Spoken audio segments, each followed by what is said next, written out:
Hey guys, welcome to the Field of 68 YouTube channel. If you like what you see here, hit that subscribe button and you'll get more college basketball content just like this. Let's get to down in Boca Raton tonight.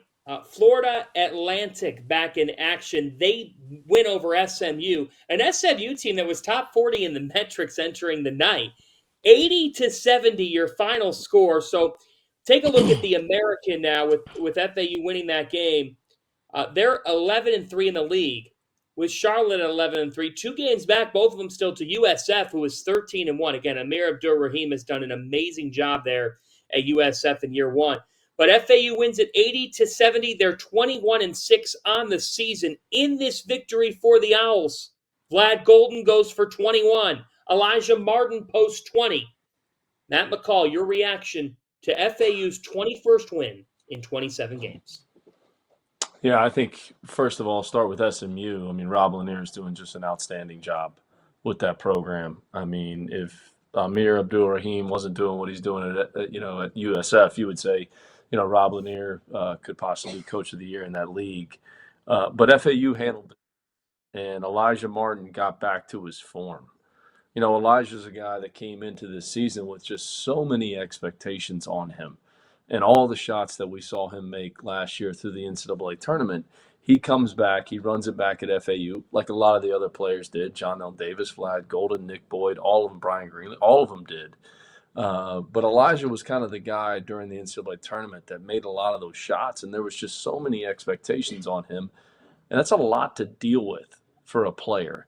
And to see him get back to that form tonight, 20 points, 7 rebounds, had the absolute monstrous dunk, SportsCenter top 10, no question about it, was good to see. And it's good for him. I mean, he's a high character guy that cares a lot about his school, and you want to see him play well, because we all saw it last year during his tournament run, and dealing with those expectations is something new for him and their entire program. I mean, you're talking about a program that went to one NCAA tournament, one, under Sidney Green, way back in the day. And I worked there for 3 years, and we won the regular season Sun Belt Conference, didn't get to the tournament. So the expectations that are on that team are through the roof, and everybody's having to deal with them, including Dusty May.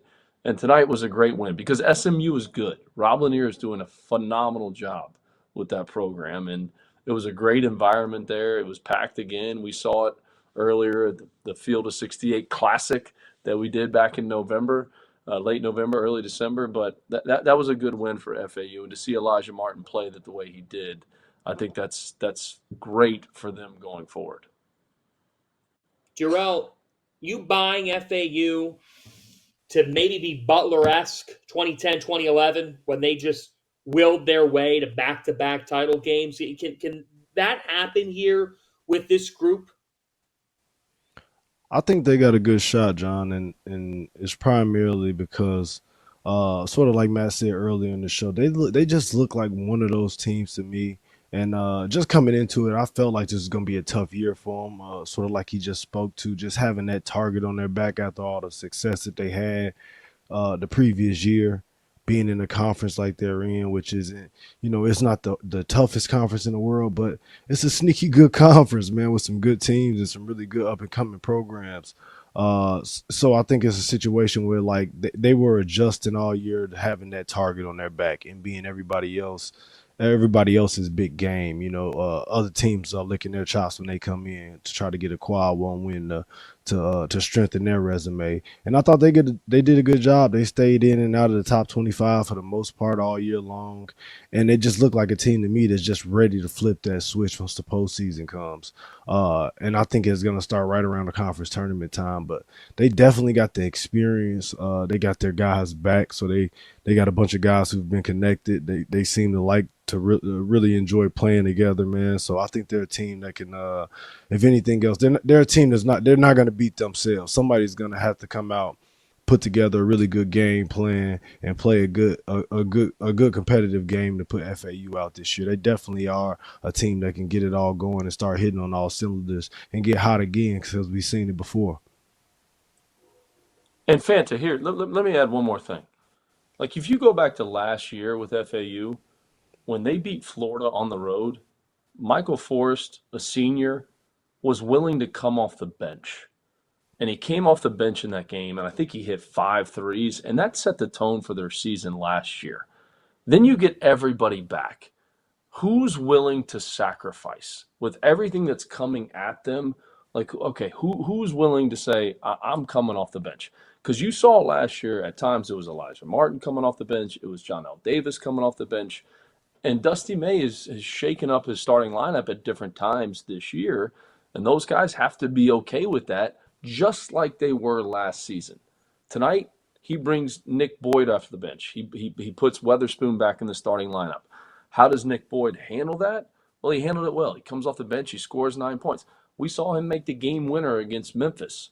Like all those things play a factor in this, and it's the sacrifice piece of it. And the tone was set for this team last year when they beat Florida, when Michael Forrest, who's no longer a part of this program, was willing to come off the bench and see what he did, and he did it all year.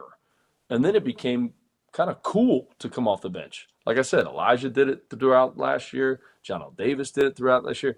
Now you come back this year, is it the same mentality? And they've probably battled some of that at times, but they've just got to hit their stride come March as we're inching towards it. And I would not be shocked if they're a second weekend team. I would not be shocked if they get to Phoenix, because they still have a terrific roster and one of the best front court players in the entire country. Is it fair at all? No, it's fair. Like, I really believe that Amir Abdur-Rahim deserves National Coach of the Year. Like, if there were 4 finalists, Matt, I would put him right in there. Yeah, when he took the job, I was kind of scratching my head. Is this the job he should take? Because no one's won there in a long time. I mean, Seth Greenberg had a little bit of success. Stan Heath had a little bit of success. But outside of that, it's been a job that people have struggled to win. And it's in my home state. I interviewed for the job, 6-7 years ago, whenever it was.